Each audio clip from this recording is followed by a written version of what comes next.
Hello, Voices of Wrestling listener. Dave Ryan here. Have you ever wondered to yourself how many hidden gems are hidden away inside the last years of World Championship Wrestling? Have you ever asked yourself how many tenuous gags can be made about the name Mike Enos? And have you ever thought about what it sounds like for two Irishmen to interpret a very chaotic company through its B show? The answers to all this and more are just a click away.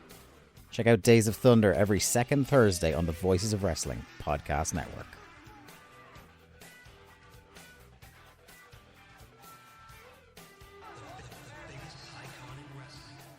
Hello there, everybody. It's me, Garrett Kidney, the co-host of You've Got to Be Kidding Me on the Voices of Wrestling Podcasting Network. And I am Liam Jones, my full name, and I'm also a part of the Voices of Wrestling Podcasting Network as a co-host for You've Got to Be Kidding Me. We are a TNA history podcast that covers TNA 1 month at a time. We cover all the drama, all the matches, all the Vince Russo nonsense you could ever want in your life. Have you heard of TNA? I bet you have, but would it be funnier if two people made jokes over it the whole time? Probably. So if that sounds like fun to you, check it out on this very Voices of Wrestling Podcasting Network, and Liam will do bits and whatnot.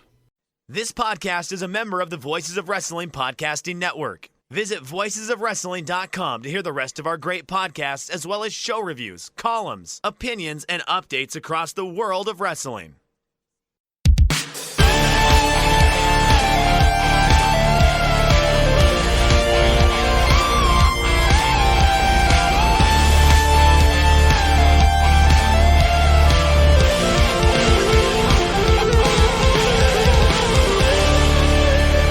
Welcome, ladies and gentlemen, to a special episode of The Good, the Bad, and the Hungee here on the Voice of Wrestling Podcasting Network. My name is Tyler Fornes, and with me, as always, is Fred. No gimmicks needed, Steve the Samurai Moreland. How are you, sir? Doing well. How are you? I'm good. I've got two dogs playing next to me, and they're not barking, so I'm going to take that as a win. We have a very special guest here today. He is the lead reviewer for Wrestling Observer Newsletter's Ring of Honor coverage, and Voice of Wrestling's own creator of the Dynamite Dozen, the Brockumentary, and the Bummer of Punk. He is Mr. Suit Williams. Suit, how are you? I'm doing well. Glad to be on Good, the Bad, and the Hungee. The king of NXT recaps. I am working through that show right now. I'm not enjoying it. Who can blame you for not enjoying No Mercy? Well, we are not here to talk about No Mercy. Suit, we are here to talk about your wonderful creation that is the Dynamite Dozen. Take us through real quick your thought process behind creating it, and then we want to dive in, just right in and get your thoughts on the best matches of the year from the A show in professional wrestling. Yeah, so my thought process on when I was creating the list back in 2020 was AEW only does 4 pay-per-views a year.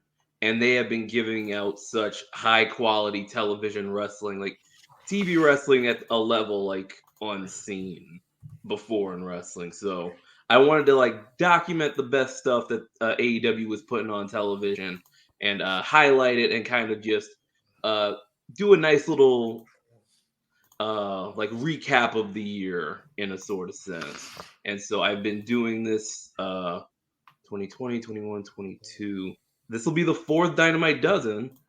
And it's been fun looking back at all these, putting these things all together and kind of formatting and tinkering with the process. It's been fun and kind of just going back and remembering the best stuff of the year that AEW's done. And it's been very fun. And this list is very fun too. Yeah, we're really excited to talk about this list. Let's just dive in. We have our own Dynamite Dozens that we'll talk about at the end of the show, but we want to focus on yours because yours is the creme de la creme. And let's just dive right into it, Suit. Where we'll start at 12 and work our way up. Hold 12? On.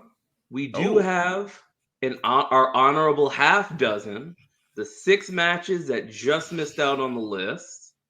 Okay. And I figured it was nice to. I like alliteration, if you can't tell. Dynamite Dozen, honorable half dozen. Now, so is this your personal opinions, or is this based off of cage match data? Or yes, this is, and I meant to go into that. The list was based on it was a combination of cage match ratings and grapple app ratings. Now the Grapple app sunsetted in June, so now it's just cage match ratings where I'm taking the ratings and just rating them highest to lowest. Any ties are broken by what match has has more ratings at the time. Cool. Yeah, so I will start with the honorable half dozen. This is 18 to 13 on the list if you want to keep track. So at number 18, just sneaking onto the list from the January 11th, 2023 episode of Dynamite, it is Hangman Page versus Jon Moxley. Hangman's return from the concussion. This got an 8.38 rating on 459 total ratings. So this was Hangman coming back from the concussion, taking on Mox in LA on that big Forum Dynamite and getting his win back and kind of re-kicking off the feud that Hangman was in for most of this year. So that is number 18. By the way, keep an ear out for that January 11th Dynamite. We're gonna be hearing that. We're gonna be hearing January 11th a few times. Number 17, number 5 on the honorable half dozen, from the November 23rd Dynamite in Chicago. It is Chris Jericho defending the Ring of Honor World Title against Tomohiro Ishii. This got an 8.4 with 314 total ratings. This was, I just watched the highlights of that match, and the YouTube clip starts, and Jericho's chest is already bleeding from Ishii's chops. Nice. Yeah, man. An all-time legendary shot. So great. Excellent, excellent stuff. All right. Number 654 on the honorable half dozen. Remember, these are the honorable mentions. From the January 11th Dynamite from Los Angeles, Escalera de la Muerte, Death Triangle versus the Elite, the 7th, Game 7 in the best of 7. This had an 8.47 rating on 461 ratings. And yeah, you know, casual ladder match with 6 of the best workers in the world. And it just squeaks on to the honorable mentions. Casual ladder match might be my favorite line of the year. Barely worth mentioning. There you go. A little mention right here. All right, number 3 on the honorable half dozen. From the February 1st Dynamite from Cincinnati, Ohio. It is Hangman Page versus Jon Moxley 3. That is the one where Mox got the roll-up win and neither guy was happy, and that led to the Texas Death Match at Revolution. This got an 8.57 on 363 total ratings. So Hangman and Mox with 2 matches hitting the honorable half dozen. Up to number 2. From the January 11th Dynamite from Los Angeles, 3rd of 3, it is Bryan Danielson versus Konosuke Takeshita. This was Danielson's road to Revolution, his road to MJF in the Iron Man match. This had an 8.57 rating on 461 total ratings. So this same rating as Hangman Mox 3, but more ratings, so it gets the bump up there. And then the number 1 match on the honorable half dozen, the last honorable mention, and the last time these two were tolerable. From the June 14th Dynamite, Adam Cole versus MJF in the AEW World Title Eliminator. The 30-minute draw that made me think these two would have a good feud. And, well, things changed, guys. Things changed. Well, it would be the best thing on NXT, at least. That's debatable. 8.58 on 442 ratings. Go ahead, Tyler. The one thing I found really interesting with these is it's multiple Jon Moxley and Hangman Page matches, but neither one of them was the concussion match. And I'm intrigued to see if that ended up making the top 10, because even though it had a wonky finish, that match was phenomenal. I can tell you right now that match is not on the list. I was interested in the same thing. I looked it up earlier, but I don't have it to hand. I think that match has like a 6.5 or something, and I think that's due to the concussion kind of taking everybody out of it. But yeah, I looked that up earlier because I was interested too. I was wondering, was that match in the time frame? I think it was, and it was, but the rating just wasn't high enough. Yeah. Was there anything on this half dozen that surprised you, Sue, as you were compiling this, that didn't make it to the top 12, but ended up in that honorable mention category? The ladder match, I thought that would have been a shoo-in at the time I watched it. I just thought, it being the big peak of the best of 7 series would have been it would have made the list as kind of like a given, like the peak of the feud. I will say this. We got another Death Triangle Elite match on the list, so keep an eye out for that. Ooh. And then Cole versus MJF, I thought that match was fantastic. I did an instant reaction to that show with Rich Craich for the flagship. And we just raved about that match. I think we both went like 4.5 on it. And it's got an 8.58, which is divided by 2. That's 4.25. Yeah, so Cage Match obviously liked it, but I mean, there was a lot of good stuff this year, and we'll get into it. So yeah, I'm just surprised I didn't sneak on the list towards the end. Spoiler alert: that Adam Cole MJF time limit draw ended up in my top 12. I won't say which one, but well, let's get into it. Let's go match by match. Let's talk about it. Let's unveil, Sue, your number 12 in the Dynamite Dozen. All right, the number 12 match on the Dynamite Dozen from the August 4th edition of Rampage from Jacksonville, Florida. It's the Blackpool Combat Club versus the Best Friends in a parking lot fight. It's got an 8.64 on 243 total ratings. So this was the death of the Best Friends by the cowards, the Blackpool Combat Club. That was a lot of fun. Long live Sue. Sue, what is your take on Sue? Sue's fun. She's fine. She pulls up in a van and waves. It is what it is. She's a great NPC. Yes. That's a perfect way to describe it. Yeah. Now, this was one of my favorite matches of the year. I absolutely love the parking lot brawl. And the Best Friends had in my opinion, the best parking lot brawl of all time against Proud and Powerful back. Was that during the pandemic? I think it was. I think it was. That match was fantastic. It gave me like reminiscence of like John Cena, Eddie Guerrero in their parking lot brawl from 2003 SmackDown, which ironically was the first SmackDown, like the first wrestling television show I ever watched. And I got Cena and Guerrero in a parking lot brawl. Pretty cool. But yeah, they just know how to brawl, and they know how to go kick ass, and this worked so well. And the nice touch of the Claudio opening up every door because Orange Cassidy jumped out, and then Wheeler Yuta jumped out of a car, I thought was just perfect.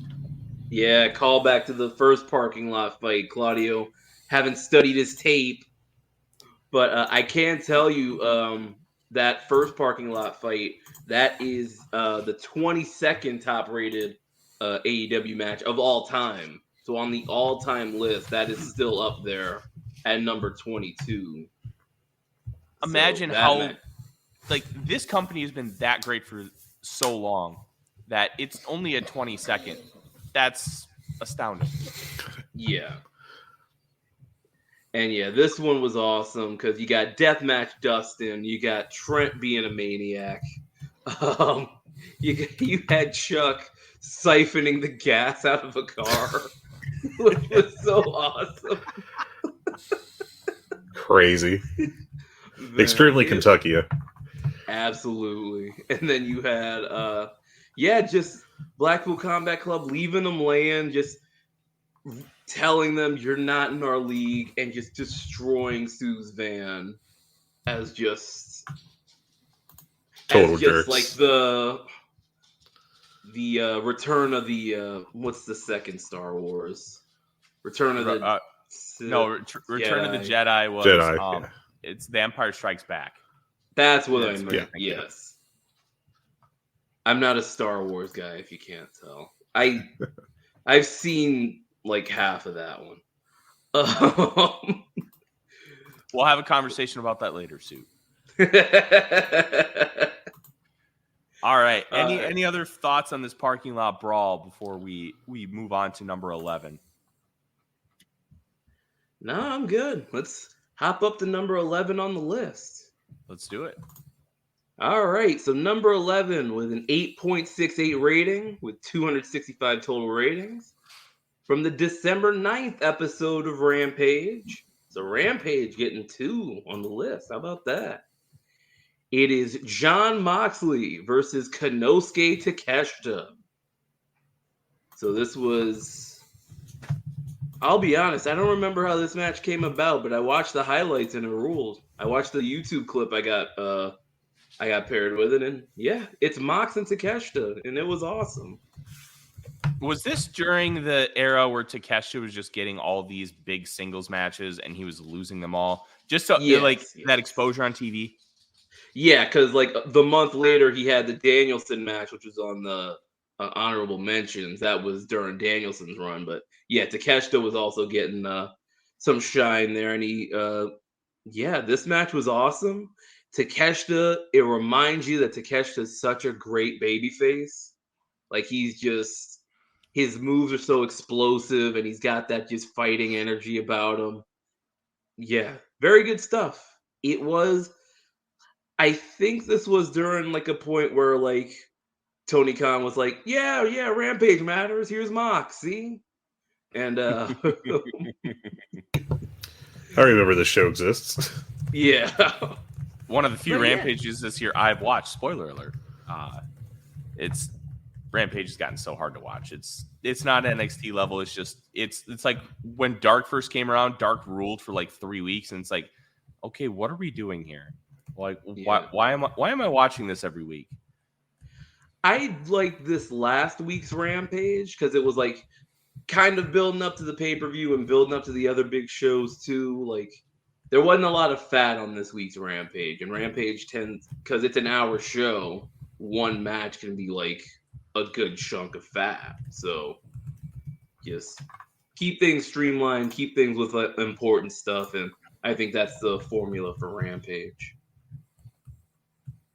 Yeah, that's a really good point. Let's move on to number 10, because I'll be honest, I remember that match. I remember it being very good, but I couldn't tell you anything about it otherwise. Yeah. Number 10, 8.69 rating. Nice. With 416 total ratings. From the July 8th episode of Collision. It is FTR versus Bullet Club Gold, the non-title match. The non-title? Yes. Interesting. I would not have guessed that they put this on. I liked that match quite a bit, but yeah. I review Collision for F4W Online as well, and I called this the first great match in Collision history because it was a great match. It was just a old school, just two teams battling it out. It felt, Joe Lanza brings it up all the time. It felt like a, WCW Saturday night match. These two just going out there and having this old school, just heat comeback tag match that ruled. And, you wouldn't expect Jay White and Juice Robinson to team so well, but those two, they came up in the New Japan dojo together. So, and they've been around each other forever. So, it's not that surprising once you think about it, but yeah, these two just came together and had a great tag match here that built up to the title match the next week, which, spoiler alert, we'll be talking about it. You know, I remember that title match, and it came about in a time where I was just incredibly busy. I still have not watched that title match. I need to go back and do that. I will say that you need to. Yes. Yes, you should. As you can tell, I'm a very dedicated podcast host. Any final thoughts about this before we go on? Good stuff. I will say that there is a jump here in total ratings. The next match goes up to an 8.79, so we get that first kind of hop in quality, not quality, but like rating. So I will say that as we go into number 9 on the Dynamite Dozen from the January 18th episode of Dynamite. 8.79 on 426 total ratings. This is Bryan Danielson's Road to Revolution. It is him versus Bandito. That was a great match. Danielson versus Bandito. It was fantastic. I will say this barely missed my list, and I think it might have been the same for you as well, Fred. We talked about this extensively at the time. Bandito should honestly have the same route as Konosuke Takeshita. Just let him do cool shit for like 6 months. It doesn't matter if he loses, and then push the hell out of him. He should, and it's funny that his last AEW match to date was against Takeshita, where he broke his wrist. Mm-hmm. So he should be back pretty quick. His wrist, I think, you would think so. It's like 8 to 16 weeks, depending on a lot of factors. But he did have surgery, so that might be complicating it.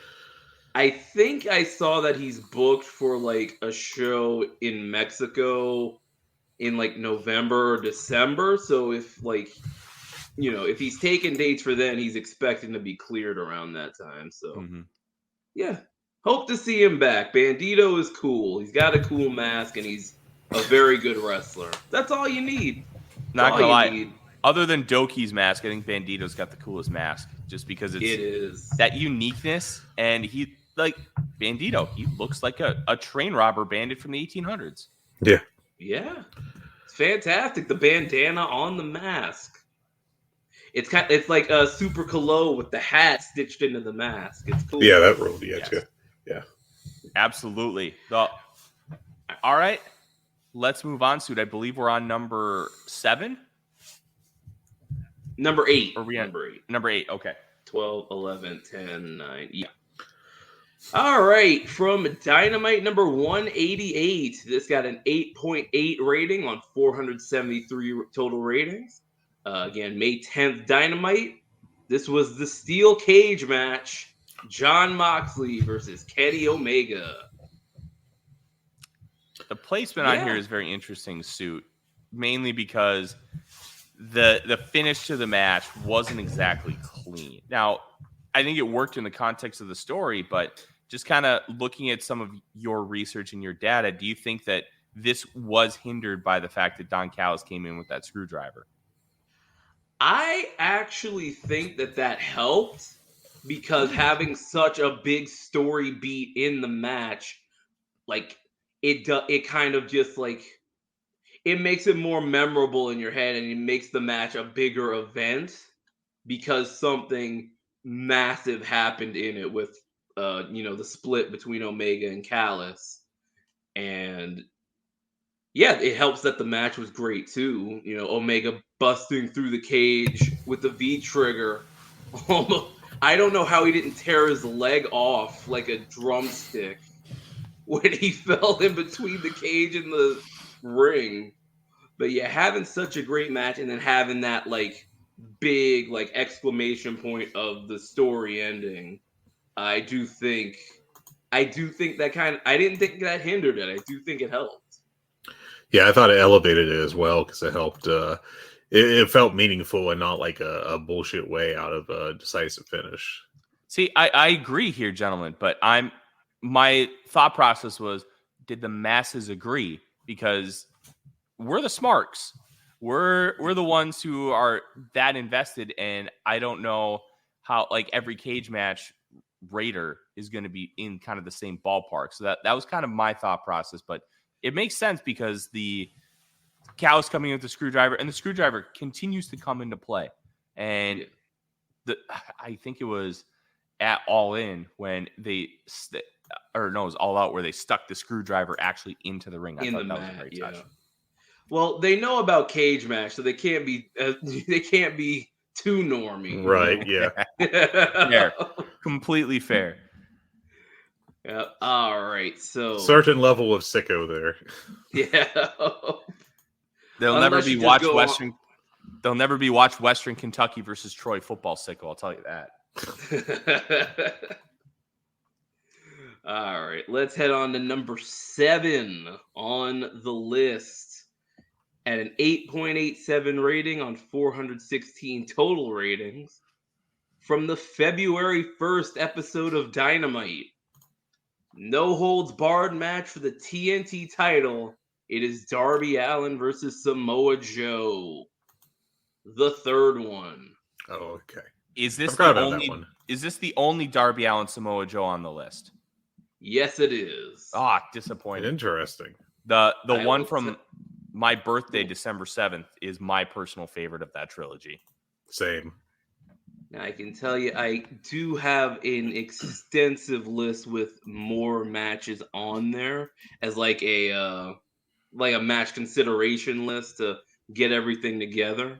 And I will tell you that Darby and Joe just missed the honorable mentions. It's like about 10 spots down. It had an 8.15 rating.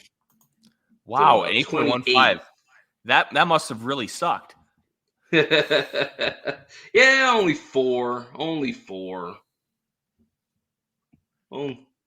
What did the Seattle match rate?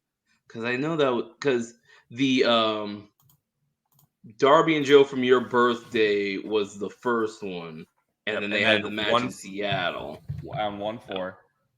And I'm trying to find that one. Did I not get the rating? I think that was the weakest one of the bunch, if I recall correctly.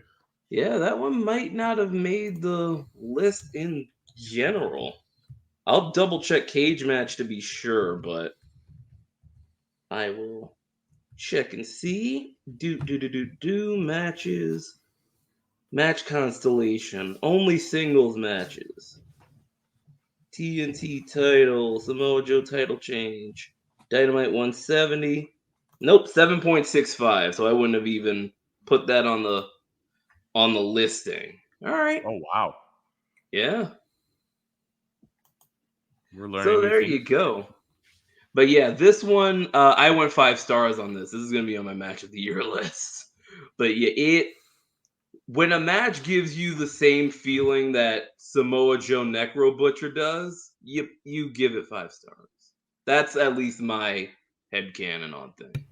Fun fact, I watched Samoa Joe Necro Butcher for the first time a few months ago. I was like, what in the world am I watching?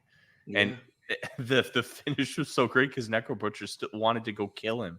And that match was just phenomenal. I got to watch that match again today. Just talking about it now, I got to carve some time out. Well, luckily, it's only about 15 minutes long. That's the nice part about it. All right. We are up now to number 6. I like how we talk. I like how we talked more about Joe Necro Butcher than Joe Darby. I'm saving a little bit on that one. So. Yeah. All right. So number 6 on the list at an 8.94 rating with 361 total votes from the January 25th episode of Dynamite. It was the Jay Briscoe tribute match, Jay Lethal versus Mark Briscoe. Let me ask you this, Sue, because we had a long discussion on the show about this match because it's such a unique match because there's so much emotion and so many unfortunate circumstances surrounding it. Did you give this match a traditional star rating? I don't think I did, no. Like, if I were to, like, put one on there, I'd go, like, 4.25 order, if memory serves. But like tribute matches are weird because it's just like, that's not the like you're not in the mind frame to be like thinking of a match like that kind of critically, or more just emotionally watching it and just you're going along with it and like feeling what the guys are feeling and kind of like, I don't want to say like mourning, but you're like celebrating celebrating the match and celebrating the life of the person that they're honoring. I remember on the first Dynamite Dozen, one of the matches that I think it was like top 5 or something was the 6-man tag from the Brody Lee Memorial Show. It was Hangman and the Dark Order versus MJF, Santana, and Ortiz. Mhm. And I remember like just writing about seeing little Brody hit MJF with the kendo stick and just having the big smile on his face and just being like, you know what? Maybe this stuff isn't so stupid if a kid whose dad died a week ago can like smile and like laugh at something like after losing his dad. It's like, you know what? Maybe this is a useful thing to have, Yeah. We were kind of in the same boat. I can't remember if you actually rated it, Fred. I couldn't because I did rate it. Yeah, and it was just such a weird dichotomy to discuss and decipher out because it's it's tough. Yeah, I was there live for it, and I call it the crying in the club corollary. Basically, if I'm like moved to tears by a match, it's 5 stars. So unless it's like the bad tears, but that's not really a thing that's happened. But yeah, like it was so emotional in the building that night. Like it's got to go on the list of like just the all-time classics. And I worry it's kind of being forgotten a little bit, but it was, and it's just a really special moment. Yeah, and I wrote the blurb for this match already. That like it happening on Jay Briscoe's birthday, and it being Mark's first time on Dynamite, and it coming after the emotion of like hearing that Mark Briscoe was still like not going to be allowed on the show, and then hearing that he would be, and then the whole show being a tribute to Jay was getting all those emotions out it was a nice moment to have. Yeah, it really was. It was. I remember when CM Punk joined the company, he said the deciding factor of him joining was the tribute show to Brody Lee, and I hope Tony never has to do another one, but he has done a phenomenal job with the 2 tribute shows that he has done thus far, and it's I don't know how to frame this, but it's unfortunate that he's really good at it. It's bad that they have to happen. Yeah. But it's good that they just know how to do them. They know how to do them. Mm-hmm. It's something you don't want to have to be good at, but it's good that he's good at it. Yes. Yeah. All right, Suit. We're up to number 5, I believe. What is your number 5 match on the Dynamite Dozen? We are at the top 5. So, with an 8.95 rating on 314 votes, from the December 28th edition of Dynamite New Year's Smash, I believe this was in Denver, if memory serves me correct there. But it was Game 6 of the Best of 7, Falls Count Anywhere, Death Triangle versus the Elite. Do do do do do do do do do do. Gotta get the Rumble Rock in there. Fantastic. I'll be honest, I remember absolutely nothing about this match, but I remember it being really, really good. I don't remember anything from games 3 through 6, but I could tell you the finishes to both games 1 and 2. Game 3 until games 3 and 4. I remember they cheated in 4 because Omega wanted to like just let's have the weapons matches from here on out. And Yeah, game 6. This was that was this one, and this was the one that had Omega. The finish was Omega hitting the one winged angel like off a part of the stage on Pac to win it. And yeah, this once It they was a started, wild, brutal brawl. it started in the back, and then I'm pretty sure Matt Jackson did the locomotion down the ramp, the rolling back suplexes, and but yeah, once they got to the stipulation matches with these matches, that's when it like picked up, and then you had match 7, uh which I thought was the peak of it, but it's in the honorable mentions, and this one's number 5 on the whole dang list. I think what's cool about that is everybody was rating each match in a vacuum. And like most of these ratings come in within 24, 48 hours. So they're saying, okay, we loved this match at this level. And when you kind of compile them all together, it's a little surprising, but we're not ranking them at the end of it. Now, I want to check my match consideration list to see, because I think there was, match 2, the one in Chicago, that was 1, 2, 3, 4, 5, 6 spots away from the honorable mentions. I got an 8.2, so that was the next closest of the 7. Okay. So yeah, good stuff from them. All Yeah, right, let's hop. Best of go 7 ahead. series are great when you have great people in them.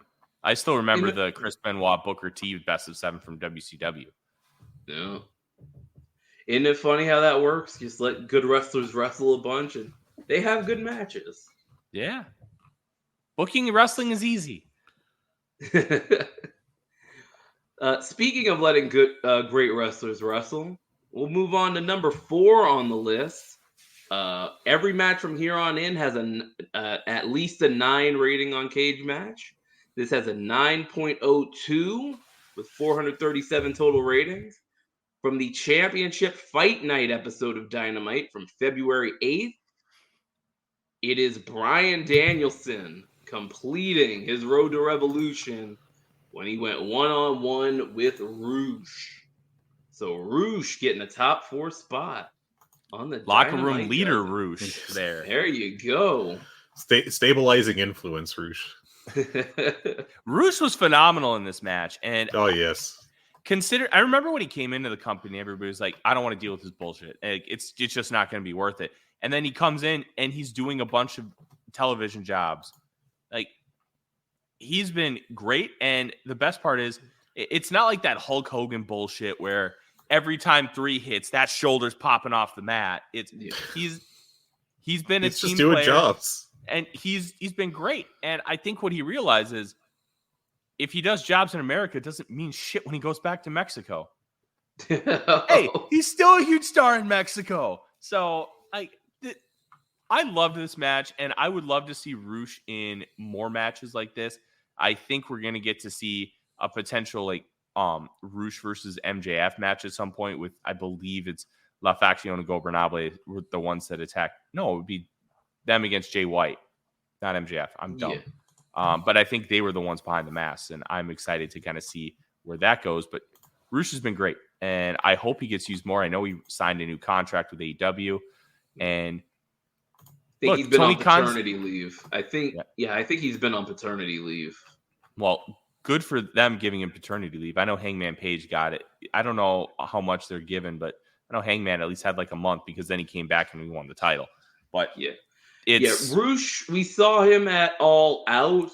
It was the videos with LFI with Preston and Drolistico getting kidnapped, and we saw Roosh back at All Out. So, maybe it's them. I will take Roosh versus MJF, and I want Roosh to win because he's awesome.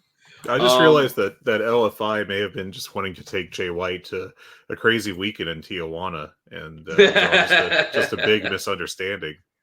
It's possible, man. That is possible. But Roosh has been, I didn't get it with Roosh. When he signed, I was one of those people okay, let's see how this works out. And it's worked out great. He's been awesome. He's been so great. And like he had that Jungle Boy match, which like didn't make sense, but it was still great. Like Mhm. before Double or Nothing. And like, yeah, I can't wait for him to come back because I think he's gonna be, I think he's gonna be on a collision. He's gonna be on that collision roster, and it's gonna be. I'm gonna get to review Roosh matches, and that's gonna be awesome because Roosh is great, and Bryan Danielson is also very good at wrestling. Shocker. As he's on like 4 of these matches. And what? He's wrestled like a total of in singles matches like 8 times in the past 12 months. Like, Yeah. just a remarkable hit rate for Bryan Danielson. Speaking of, is he in your number 3 match? He is not. I will tell you what number 3 is. It has a 9.12 rating on 515 total ratings from the December 21st episode of AEW Dynamite, the Holiday Bash Edition. For the AEW Women's World Title, it is Hikaru Shida versus Jamie Hayter.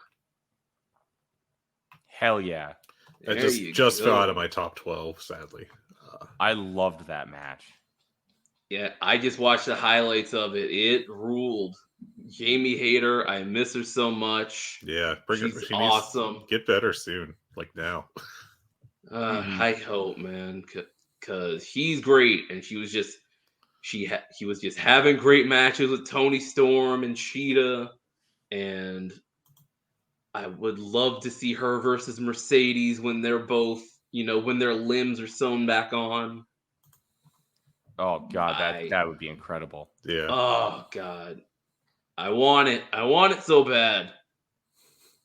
But yeah, this was awesome. It is the highest rated women's match on the list. I don't think it's the highest a women's match is ranked on the Dynamite Dozen. I believe Britt Baker and Thunder Rosa finished second on the first list. I should probably know this because I do the lists, but it's been 3 years since I wrote the first one, so I don't have it off the top of my head. But yeah, Sheeta versus Hayter, great stuff.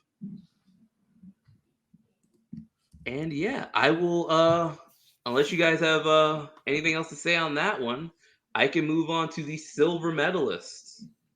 Let's do the silver medalist. For the Dynamite Dozen. A 9.13 rating on 550 total ratings from the March 22nd episode of Dynamite from, I believe, Kansas City. The Dream Match, Kenny Omega versus El Hijo del Vikingo. Number 2 on the list. Interesting. I thought this would end up being number 1. Same. So now I'm curious what number 1 is going to be.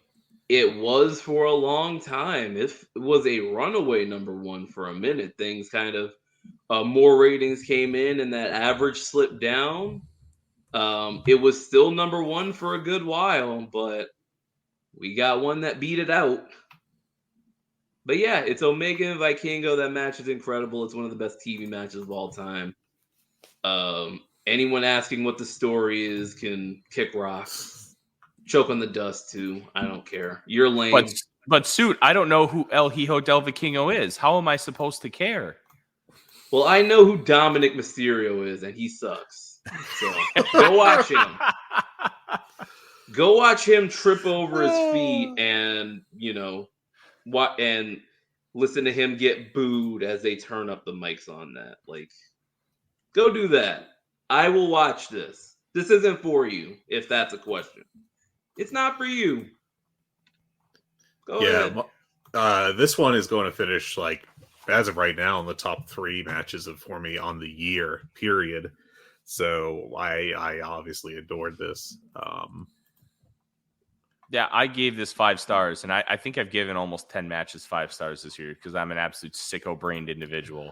I broke the scale. because I do that bullshit. But yeah, We got Fred Meltzer in the house today. yeah. If I remember, go ahead, Suit.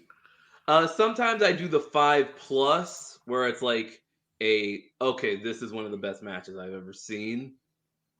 Like, this will live with me forever. Like, my scale is 5 is a match of the year. It's going to be on my top 10. Yeah. Like, Danielson Sabre, that's a 5. That's going to be on my list. I agree with that. Yeah. I think I have 9 5s this year. I have I'm a lighter grader. There's Fredflation. I'm stealing Griffin's gimmick allegedly, but I have 19 at 5, and 6 of those are over 5. Scale breakers. Yeah, there you go. Hey, it's your scale. Same function as your plus. Basically, is just like these are like among the best of all time. So yeah, like I don't get people who get mad at Dave for like rating matches high. Like, he liked the match. What do you want him to do about it? Like, it's his scale. You have your own. Like, move on. These don't require thought. People obsessed with the Michaels Undertaker match getting 4 3/4 are absolute weirdos. God. Yeah, exactly. Please go outside. Cramming up their cram holes, just like LaFleur. That, if I remember correctly with this match, this was the debut of the America Ropes in Independence, Missouri, right? I couldn't tell you. I don't recall. I never noticed those things. I don't care what color the ropes are. Just, have good matches in them, and they're fine. Yeah. I agree, but for some reason that's resonating with me that it correlates, but I digress. I remember saying this at the time. Have the Outcast spray paint them green. It wouldn't make a difference. I don't care. I don't know if you need that much Saray on your television screen, but you'll get it. Yeah, we'll get it. Stu, what's number 1? Number 1, the best match of AEW's 4th fiscal year. Sure. It was 19 to 20. Yeah. I should know this. It is 4th, yes. Year. With a 9.45 rating. So this is a whole 0.3 higher than Omega Vikingo. 9.45 rating on 555 total ratings. From the July 15th episode of Collision. Tyler, you might want to get this match watched. It's FTR versus Bullet Club Gold for the AEW World Tag Team titles. Best of 3 falls. I deserve that. But I still have to finish watching Wrestle Dream from Sunday night. I only got the last 2 matches watched. Listen, I remember hearing all the hoopla about it, and it's not shocking. A 9.45, that's hefty. Where is that on an all-time? Because I think the highest rated match on Cage Match is like a 9.63? Yeah, that's got to be top 100 all time. I can check for you real quick. I actually have it pulled up right now. There you go. It is. It doesn't make the top 100. The cutoff is 9.45, which is Kenta and Low-Ki from ROH in 2005. Okay, so it's the same rating as the 100th rated match. Yeah, it's just whatever number, whatever division tiebreaker down they do. I'm glad you guys are looking up the stuff on Cage Match, because I can't navigate that site with crap. I don't know what it is. Maybe it's just that I'm stupid. But I'm relatively tech savvy, and it just drives me bonkers. Match guide, but I believe that would be it's one of the best TV matches of all time. Like, I had it. I think I gave both the tag matches like the same rating. I think I went 4 and quarter or 4.5 on both of them, because I loved the first match. The second one, there was a lot of, let's call it in the ring, kind kind of dead time, but that is nitpicking a great match. Like, it was still a great match. I'm not mad at like it winning the. I'm not like confused at it being number one. Like, I get it. It was fantastic. You had the 2 falls, and then you had the drama of the 3rd fall because it was. This is a long one, Tyler. This one rubbed up on the hour, but yeah, the drama at the end of it was, it was fantastic. It took up a whole hour of Collision, and it was smart because they had a battle of the belts this was a Collision that led into a battle of the belts, but you had a whole hour of it was just one match, so that it felt like you had a 2-hour show afterwards. So it was nice formatting there, and then this match was fantastic. I'm so happy that Juice Robinson is like a player again. That because he this time last year, Juice felt just dead in the water in New Japan. Yeah. Like he was doing he had just finished that G1 where he wasn't doing anything, and he came over and he didn't feel like anything anymore. But like he's bounced back. He's had some great matches. I love the Andrade match from Collision this past week. People are getting into him, and that's good because I was really into Juice on his way up in New Japan, and I'm glad he's in this new environment. He's thriving in it. He's great. Yeah, Juice is his eccentricness is just fantastic. I love how people like him just feel so genuine. It just feels natural. It doesn't feel like he's forcing anything. He's just rock hard, Juice Robinson, and you believe it. You don't think he's putting on some sort of act. He's just being himself. He feels like a maniac, is what he feels like. Like he tones it down sometimes, but when he turns it up, it's all the way up. But I navigated Cage Match, and I found that this is the 7th highest rated match of the year on Cage Match in the world. 7th highest in the world for 2023. It is only behind a bunch of big your matches of the year singles matches. So it's the highest rated tag match. It is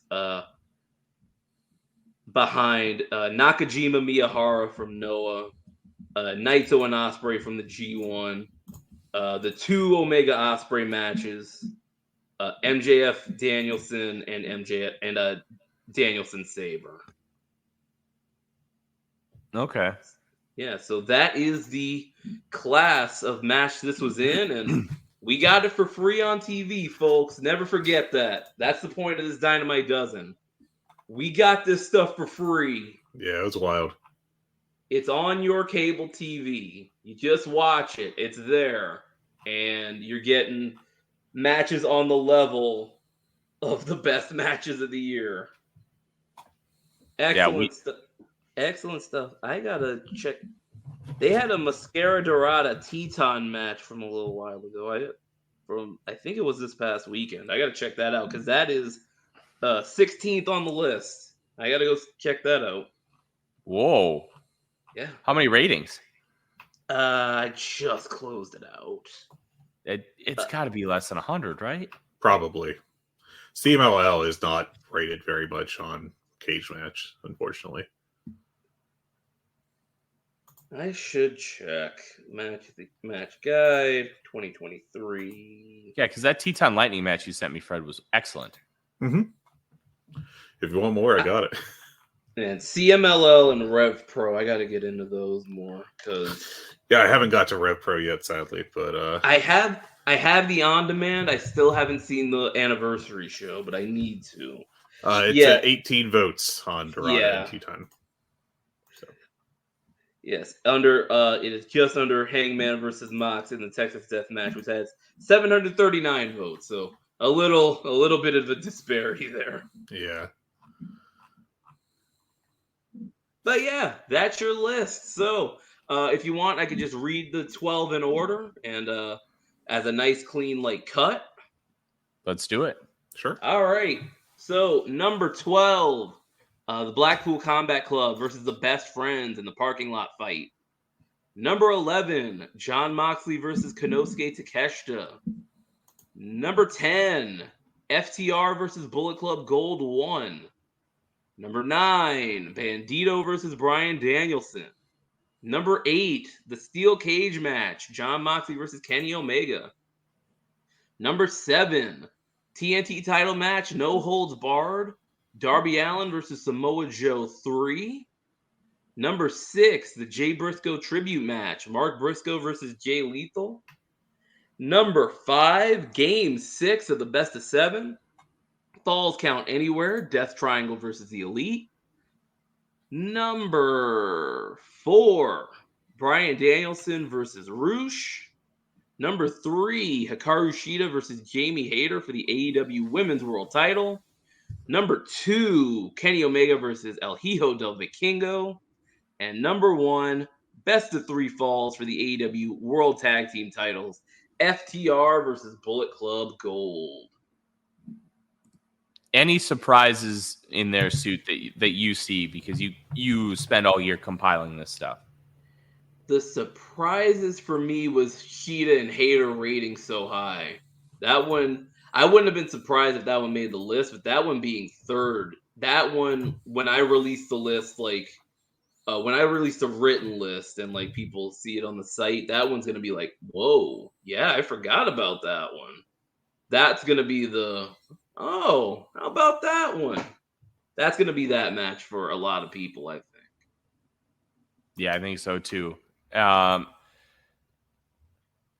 Fred, let's run through our list real quick, and then I'd love to get Suit's reaction to it and maybe have some talk about how they disparage, and then we can get out of here. I'll let you go first, sir. Sure. Yeah, Okay. I can tell you where the match ended up on the compilation that I have. There we go. You want to bounce back and forth, Tyler? 12, 12, 11, 11? Let's keep it simple. Just go through yours. I'll go through mine. All right. My top 12. I have gone full suit. I have included matches from Rampage and Collision. Number 12 was Blood and Guts from July 19th. I just thought that was a blast and worth mentioning in the last spot there. Number 11 was the murder of Darby Allin by Samoa Joe on the December 7th Dynamite. 10th was the best of 2 out of 3 falls match, Jay White and Juice Robinson against FTR on Collision. Number 9 was John Moxley and Konosuke Takeshita on the December 9th Rampage. Number 8 was Tomohiro Ishii and Chris Jericho on the November 23rd Dynamite. Number 7 for me was Bryan Danielson and Konosuke Takeshita on January 11th on Dynamite. Number 6 was the Elite versus Death Triangle in Game 6, the Wild Brawl, December 28th Dynamite. Number 5 was Bryan Danielson against Roosh on February 8th. Number 4 was Bryan Danielson against Ricky Starks on Collision on September 23rd. I don't think that Suit mentioned that, which was a big surprise to me because I thought that match absolutely rocked. I went 4 3/4 stars on that. Number 3 was the Elite versus Death Triangle on January 11th in Game 7. Number 2 was the Cry in the Club special, Jay Lethal versus Mark Briscoe on January 25th. It was just a really special match, very emotional and just very unique in a good way, and a sad way too. And then number 1 I thought was Kenny Omega versus Vikingo on March 22nd. I thought that was just absolutely a fantastic match, a great outing for Vikingo to show what he's capable of, and just really impressive. All right. I need to make a slight update to the list. I forgot to have to check. Of course, it was on one of the last collisions before I finished this list. You fool. No, this definitely happens when you're working with data like this. Yeah. Quick update. This match. All right. Hangman Mox 2 is off of the honorable half dozen. This match will finish number 1 on the honorable half dozen. It is at an 8.59. God damn it. All right. I got work to do. What spot was this in? I'm sorry. Or will this be in? This was 8.5. All right, so the rating is at 8.59, so that is going to be just above the Cole MJF Eliminator match. Okay. Yeah, I forgot to check that one because that was a very good match. It happens, man. All It right. happens. Sorry to ruin your day. Let's pop. Accidentally. It's all good. I got the column formatted out too, so I gotta bump everything down. It's fine. I'll just change the numbers. Bryan Danielson versus Ricky Starks. So that's Danielson, what? 1, 2, 3, 4. It's his fourth match in the top 18. That guy's very good at this. I think he might be something. It's a shame he was retired for almost a decade. God, they didn't know what to do with him. He was a goat. He was a goat mogul. They made him a literal goat. Flying goat. I hate that company so much. God. No. I hope Dana White gets them in like super trouble and they just everything goes to hell. I just want another mega billionaire to buy up the roster, and then we can just give Voices of Wrestling the book. Like we could book a better product, even in the chaos that is the office Slack. We could all collectively book a better product than WWE. But Jeff would want to bring in Barnett and make him world champ, and it would just go downhill from there. He talked himself out of that pretty quickly when he was reminded of Hideki Suzuki. So we just need to keep that in a break glass in case of emergency situation. If he gets too Inokiism-ish, he'd just be like, "Oh yeah, we got to bring in the shooters," and just be like, "Oh, Hideki Suzuki, you say?" I think we. What are we talking about, Jeff or Andy here? All right. This is too inside baseball. Yeah, this is awful. Too inside baseball. All right, I will go through my list. I have a couple matches on here that I'm surprised did not make either of your lists. Number 12 from the June 14th episode of Dynamite, the Hung Bucks versus the Blackpool Combat Club. Number 11, Jamie Hayter versus Hikaru Shida from 12/21. 10. I liked the one on my birthday more, but I rated this one higher. Darby Allin versus Samoa Joe on 1/4 on that Seattle show. Yeah.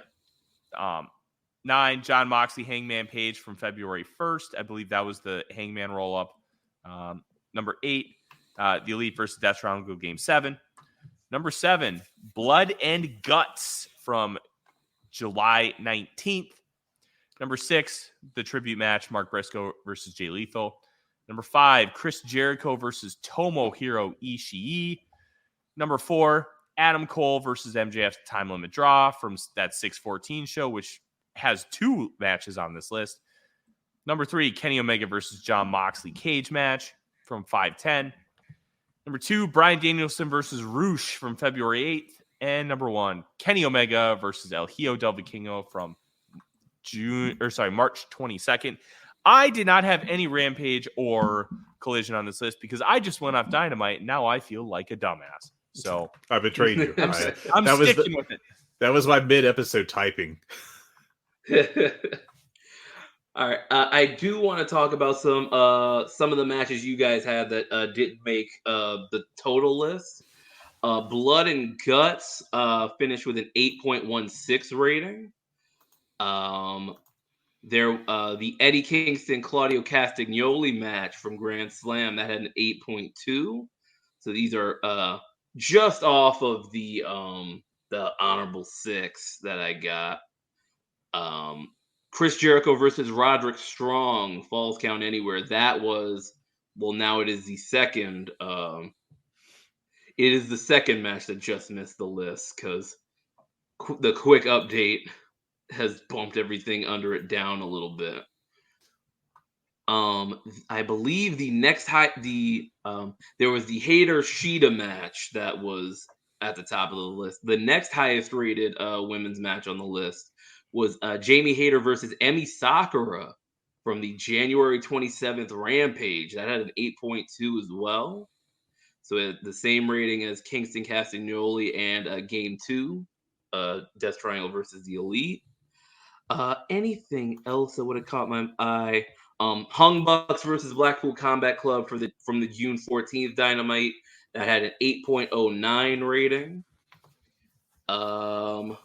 The Double Jeopardy match, Castagnoli versus Phoenix, where they're starting off the show bouncing in the ring. That actually has a 7.99 on Cage Match.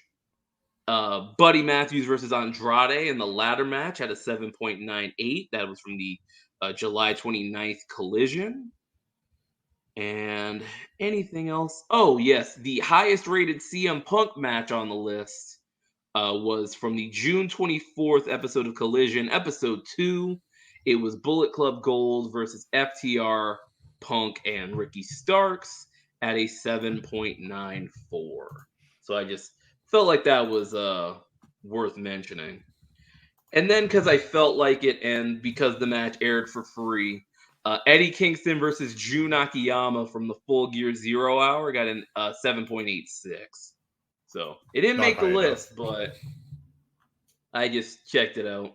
And then a match that was on the list for a little bit from the December 14th Winter is Coming Dynamite. It ended up at a 7.84. Chris Jericho versus Action Andretti. Ooh. That match was on the list for a little bit. It fell down, but yeah, that was a good one. Some of this is just fascinating to me, and how you can parse out the data, and the matches you wouldn't expect to end up high or low end up in the reverse order, and I think that's really cool. Yeah, this is fun. It's cool. It's fun. I love doing this every year. And, it is a hassle because of the year split. I have to check last year from October to December and then do this year on top of it. But I go through the hassle because this is fun and I like doing it. Well, at least the nice part about the first set of data you have to collect is it doesn't change once you hit January. So that's kind of nice. Suit, we greatly appreciate you taking the time and discussing this. So this is one of our favorite episodes that we do every year. And it's always cool to look back on some of the matches that you completely forgot were great. And lo and behold, they were great. Suit, where can the people find you and where can they find this beautiful piece of work, which I believe drops on Wednesday? Yes, it will drop for the anniversary episode of Dynamite. The actual anniversary was yesterday, but they're doing the anniversary show tomorrow because that's a Wednesday. You can find me on Twitter and all Twitter variants and offshoots at Suit Williams. You can find my work at voicesofwrestling.com. That is where the Dynamite Dozen will be posted tomorrow. You are getting the scoop on it on Good, the Bad, and the Hungee. But you can see a written version of it along with video clips and little blurbs. You can see that tomorrow on voicesofwrestling.com. And then you can find me also on F4W Online as well. I cover Ring of Honor TV and pay-per-view. And I also cover AEW Collision Weekly. Hell yeah, that is the legend himself, Suit Williams, here on The Good, the Bad, and the Hungee, debuting his original creation, the Dynamite Dozen. Make sure you go check it out on the site. It'll have some more interesting data points and analysis from Suit on top of what we already talked about today. It's honestly the perfect complement to this show. And make sure you check us out. Make sure that you check out all of his great work at F4W Online and Voices of Wrestling, including the entire Brockumentary series, which, if you have not checked it out, is an absolute must-read. From Suit and Fred, I'm Tyler. Thank you for joining us. We'll be back later this week with a full review of Wrestle Dream. Take care. Have a good one. Hi, my name is Tyler Fornes, and I am the co-host of The Good, the Bad, and the Hungee here on the Voice of Wrestling Podcasting Network. Every week, my co-host Fred Moreland and I discuss all the happenings of All Elite Wrestling and everything going on in the universe of Tony Khan. We talk about Dynamite, we talk about Rampage, and we will talk about Collision when the time comes as well, along with all the appearances outside of AEW from all the best talents in All Elite Wrestling. This is one of the more cohesive wrestling companies in the entire world, and we discuss every intricacy about it, including the unique booking of Tony Khan that is both a huge positive and a major detriment. Check us out every single Thursday here on the Voices of Wrestling Podcasting Network. Hi, I'm Case Lowe, co-host of the Open the Voice Gate podcast. The one question I'm constantly asked when it comes to Dragon Gate is, how do I get into the promotion? Well, stop asking and start listening to the Open the Voice Gate podcast, released every Wednesday on the Voices of Wrestling Podcasting Network. For exclusive news and show reviews, look no further than the leader in Dragon Gate coverage, Open the Voice Gate.